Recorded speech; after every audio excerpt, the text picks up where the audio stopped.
إن الحمد لله نحمده ونستعينه ونستغفره ونؤمن به ونتوكل عليه ونعوذ بالله من شرور أنفسنا ومن سيئات أعمالنا من يهده الله فلا مضل له ومن يضلل فلا هادي له وأشهد أن لا إله إلا الله وأشهد أن محمدا عبده ورسوله أما بعد أعوذ بالله السميع العليم من الشيطان الرجيم قل إن صلاتي ونسكي ومحياي ومماتي لله رب العالمين. حضرات گرامی، تمام ذمہ داران ضلعی جمعیت کے اور مقامی جمعیت کے، اور یہ جو ٹور پر آئے ہوئے تمام ہمارے پیارے بچے اور اس کو آرگنائز کرنے والے تمام ذمہ داران، سب سے پہلے تو میں بہت مبارکباد دیتا ہوں کہ آپ نے یہ ایک روزہ جو کیمپ کا انعقاد فرمایا ہے، یہ بہت ہی عمدہ اور بہت ہی شاندار عمل ہے، اقدام ہے، اور بالکل یہ حضرات صحابہ کرام کی زندگی کا ایک نمونہ ہے جو ہمارے سامنے پیش کیا گیا ہے. کھیلوں کے مقابلے ہوئے جہاں سے ہم شریک ہوئے، اور ٹیموں کے جو مقابلہ جات ہوئے جن کے اندر بعض ٹیمیں کامیاب ہوئی ہیں اور بعض کامیاب نہ ہو سکیں. ایک شعر مجھے یاد آیا اس کے اوپر، شکست و فتح میاں اتفاق ہے لیکن، شکست و فتح میاں اتفاق ہے لیکن مقابلہ تو دل ناتواں نے خوب کیا. معلوم یہ ہوا کہ مقابلہ آرائی ہوئی، مسابقہ ہوا، اور ظاہر سی بات ہے کوئی ایک نہ ایک تو اس میں ونر ہوتا ہے. ایک اور شعر یاد آیا ان لوگوں کے لیے جو ناکام ہوئے، ان لوگوں کے لیے شعر ہے، تیری نگاہ صرف میری پستیوں پہ ہے. پستی کہتے ہیں ڈکلائن کو، نیچے جانے. تیری نگاہ صرف میری پستیوں پہ ہے، ان رفعتوں کو دیکھ جہاں سے گرا تھا میں. جہاں پر آدمی بلندیوں پر پہنچا پھر وہاں سے گرا. تو یہ تو مقابلہ جاتا ہے، اس میں جس آدمی نے بھی، جس نے بھی شرکت کی، الحمدللہ بڑے بہترین اور عمدہ انداز میں کیا. مجھے حضرت سیدنا ابو ہریرہ رضی اللہ تعالیٰ عنہ کی روایت یاد آئی جو مسلم شریف میں ہے. سیدنا ابو ہریرہ رضی اللہ تعالیٰ عنہ ارشاد فرماتے ہیں کہ اللہ کے رسول صلی اللہ علیہ وسلم نے فرمایا، قال رسول اللہ صلی اللہ علیہ وسلم المؤمن القوی خیر واحب الی اللہ من المؤمن الضعیف. ایک وہ مومن جو طاقتور ہے، قوت والا مومن، وہ اس سے زیادہ بہتر ہے اور زیادہ اللہ کو محبوب ہے کمزور مسلمان سے. ایک وہ مومن جو طاقتور ہے، قوت والا ہے، اور ایک وہ مومن جو بیچارہ بالکل مریل نحیف نزار ہے، وہ اس سے زیادہ بہتر ہے. وہ فی کل خیر، اور ہر خیر میں. آگے نبی کریم صلی اللہ علیہ وسلم نے اسی کے آگے فرمایا کہ جب بھی کچھ واقعہ ہو جائے، کوئی معاملات ہو جائے، تو تم یہ نہ کہو کہ میں یوں کرتا تو یوں ہوتا، ایسا کرتا تو ایسا ہوتا. یہ مت کہو، ولیکن قولوا ما شاء اللہ قدر، جو اللہ نے چاہا وہ.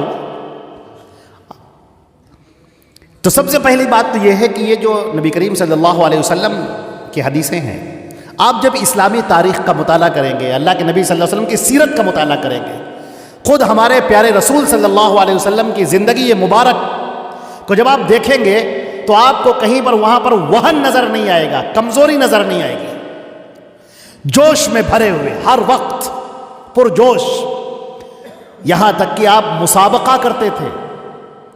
اور جو احادیث میں، صحیح احادیث میں ہے کہ آپ نے اپنی زوجہ محترمہ حضرت عائشہ رضی اللہ تعالی عنہا کے ساتھ بھی مقابلہ کیا. اور جب آپ نے مقابلہ کیا تو حضرت عائشہ رضی اللہ تعالی عنہا چھریرے بدن کی تھی، وہ آگے نکل گئی. نبی کریم صلی اللہ علیہ وسلم نے کہا ٹھیک ہے بھائی، جیت تو تم کو مبارک ہو. یہ بات ہو گئی. پھر بہت سالوں کے بعد گزرتے رہے، دن گزرتے رہے. اب جب حضرت عائشہ رضی اللہ تعالیٰ عنہ تھوڑی موٹی ہو گئی تو ایک مرتبہ پھر مقابلہ ہوا. اللہ کے رسول صلی اللہ علیہ وسلم نے کہا کہ چلو پھر مقابلہ کرتے ہیں اپنی بیوی کے ساتھ. اور دوڑ کا مقابلہ ہوا. اب اللہ کے رسول صلی اللہ علیہ وسلم آگے نکل گئے. جب آپ نکلے حضرت عائشہ پیچھے رہ گئی تو آپ نے کہا دیکھا یہ اس سال کا بدلہ ہے، اس وقت کا. تو آپ نے دیکھا کہ ہمارے نبی صلی اللہ علیہ وسلم ان معاملات میں بہت آگے تھے. آپ جب حضرات صحابہ کرام کی زندگی دیکھیں گے تو مجھے ابن اسیر کا وہ قول یاد آتا ہے کہ دشمنوں سے پوچھا گیا صحابہ کرام کے بارے میں. جو بادشاہ کو رپورٹنگ کی جاتی ہے کہ سامنے جو ہمارا لشکر آیا ہے وہ لشکر کیسا ہے, کیسے لوگ ہیں, کتنی طاقت ہے, کتنے اونٹ ہیں, کتنے گھوڑے ہیں, اسلحہ کتنا ہے, خیمے کتنے ہیں, یہ سب جو رپورٹنگ کی جاتی ہے.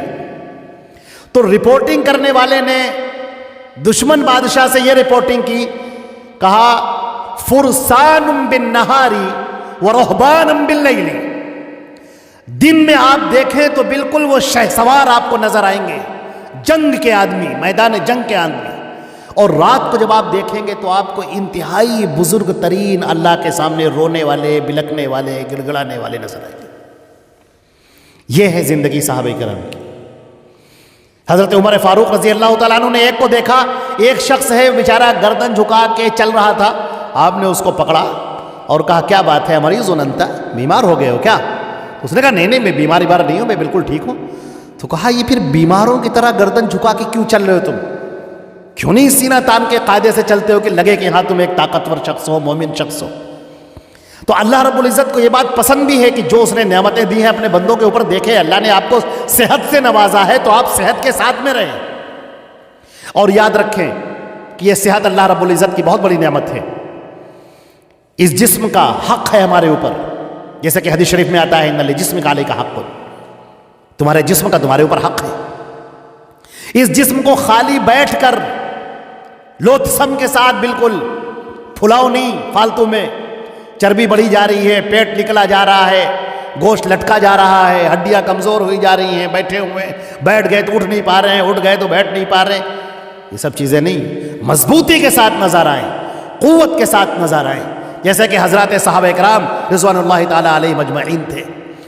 علم بھی حاصل کرتے ہیں, اللہ کے نبی صلی اللہ علیہ وسلم سے علم بھی لیتے ہیں, تجارت بھی کرتے ہیں, باغبانی بھی کرتے ہیں, سفر بھی کرتے ہیں, اور میدان جنگ کا موقع آ جائے تو پھر کیا جوہر ان کے نظر آتے ہیں. ایسا لگتا ہے کہ وہ اسی کے لیے بنے.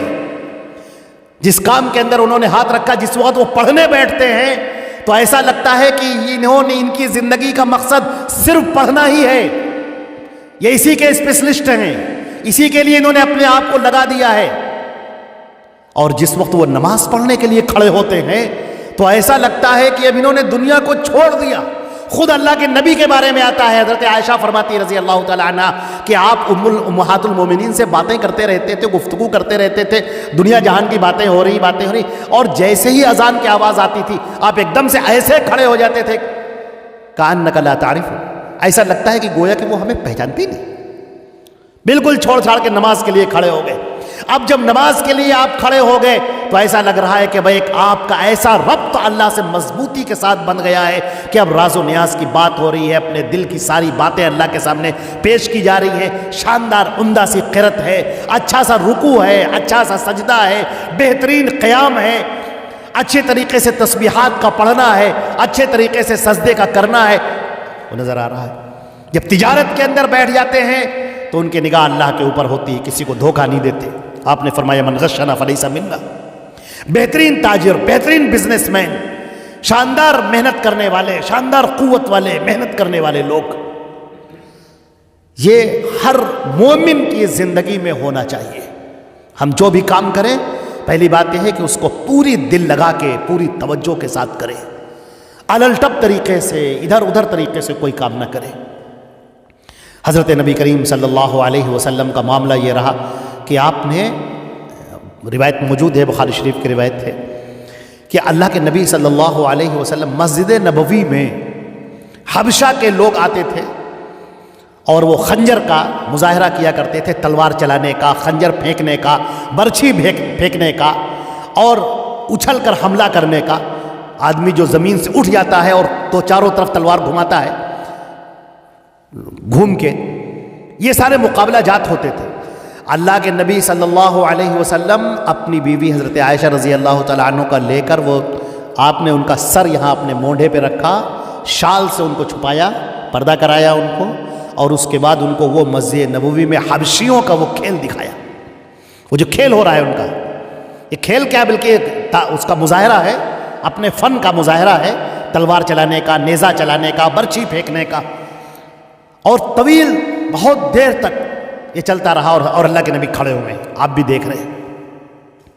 تو آپ یہ دیکھ رہے ہیں کہ اللہ کے نبی صلی اللہ علیہ وسلم کا معاملہ، ہماری جو زندگی ہے، یہ جو زندگی ہماری گزر رہی ہے، اس پوری زندگی کے اندر اللہ کے نبی صلی اللہ علیہ وسلم کا طریقہ، اسوہ، آپ کا عمل، آپ کے احکامات موجود ہیں۔ اسلام جب آیا ہے اور اسلام کی جب قوت آئی تو اس نے لوگوں کی فکر کو بدلا ہے، لوگوں کی صلاحیتوں کا بالکل صحیح استعمال کیا ہے۔ اللہ کے نبی صلی اللہ علیہ وسلم کا قول ہے، خیارہم فی الجاہلیہ خیارہم فی الاسلام، وہ جو زمانے جاہلیت میں بہتر تھے وہ اسلام میں آ کر اور نکھر گئے۔ آپ دیکھ رہے ہیں کہ اللہ کے نبی صلی اللہ علیہ وسلم حضرت سعد بن ابی وقاص ہیں، ان کو جنگ کے لیے تیار کر رہے ہیں، ابو عبیدہ بن الجراح ہیں جنگ کے لیے، خالد بن ولید رضی اللہ تعالیٰ عنہ، ان کو سیف اللہ کہا جاتا ہے، وہ جنگ کے لیے۔ کچھ صحابہ کرام ہیں جو علم کے حصول کے لیے لگے ہوئے، سیدنا ابو ہریرہ ہے، ابن عباس ہے، عبداللہ ابن عمر ہے، جو اس میں لگے ہوئے۔ مشورہ جاتی کمیٹی بنی ہوئی ہے، سیدنا عثمان ابن عفان ہے، حضرت عمر فاروق ہے، سیدنا علی مرتضی ہے رضی اللہ تعالیٰ عنہ۔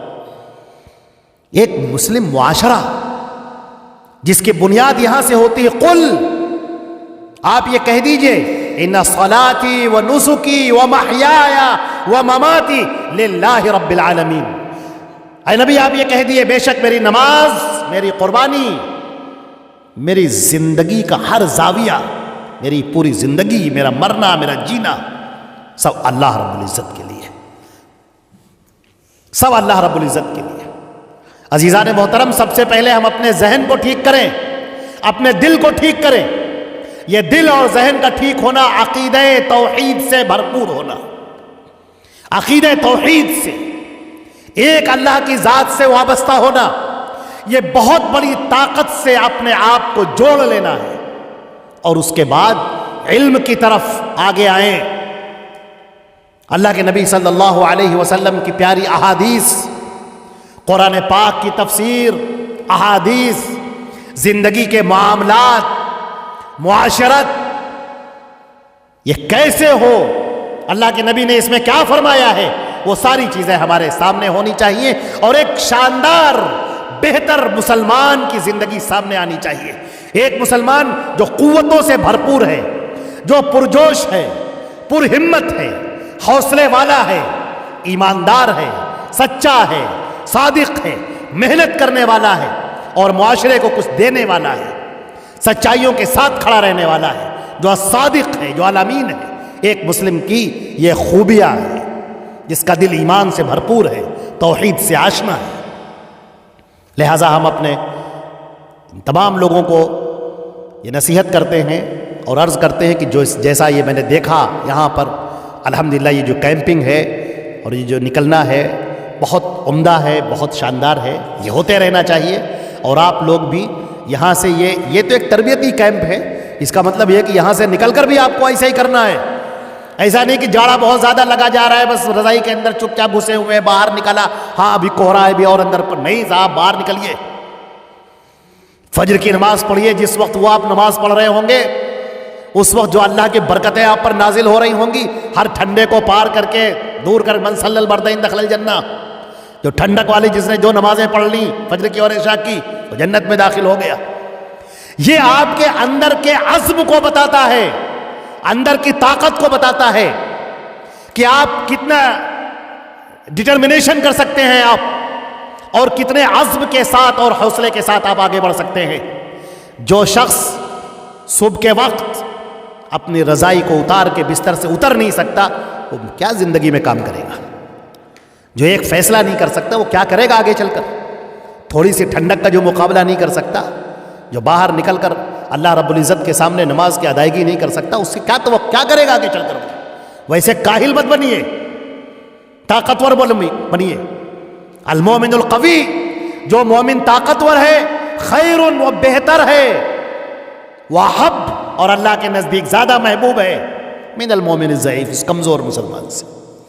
لہذا ورزش کو اپنی زندگی کا حصہ بنائیے، ایکسرسائز کیجیے، بہترین طریقے سے رہیے، اچھا جسم تمہارا ذہن بھی اچھا ہوگا. شاندار. جب خون کا سرکولیشن بڑھتا ہے تمہارے دماغ کی نسیں کھلتی ہیں, دل کی نسیں کھلتی ہیں, آدمی کی فکر آگے بڑھتی ہے, سوچ آگے بڑھتی ہے. اور کتنا ہی عمدہ ہوگا جب یہ ذہن کی یہ تار, دل کی یہ تار اللہ رب العزت کے تعلق سے مل جاتے ہیں. اللہ کی محبت سے جب یہ دل بھرپور ہو جاتا ہے تو کس قدر زندگیوں کے اندر انقلاب آ جاتا ہے, فکروں کے اندر انقلاب آ جاتا ہے. بس یہ چند نصیحتیں تھی میری اپنی زندگی کو جو یہاں سے ہے. کھیل بھی ہے, مسابقے بھی ہیں, تعلیم بھی ہے, قرآن پاک کی تجوید بھی ہے, عقائد کا سیکھنا بھی ہے, حدیثوں کا سیکھنا بھی ہے, معاملات کا جاننا بھی ہے, ہماری زندگی کیسے گزرے, اللہ کے نبی نے کیا فرمایا ہے اس کے ساتھ ہے. اس انضباط کو, جو وقت کو اپنے سامنے رکھ کر انضباط کے ساتھ جو کام ہوتا ہے, جو وقت کو کنٹرول کر کے قیمت غم حیات کی تو دام لے, یعنی بہار ہو یا خزاں سب سے کام لے. ایک ایک سیکنڈ, ایک ایک لمحہ, ایک ایک منٹ ہمارا قیمتی ہے اور اس کو صحیح معنی میں استعمال ہونا چاہیے. اللہ رب العزت کرے کہ ہماری آپ کی زندگی بہتر ہو, عمدہ ہو, شاندار ہو, اللہ کے نبی صلی اللہ علیہ وسلم کے بتائے ہوئے طریقے کے مطابق ہو, اور آپ سب کے اندر وہ جوش اور بھرپور نظر آئے, اور وہ قوت نظر آئے, وہ طاقت نظر آئے جو ایک مومن کی شان ہے اور اس کی پہچان ہے. وآخر الدعوانا الحمدللہ رب العالمین, والسلام علیکم ورحمۃ اللہ وبرکاتہ.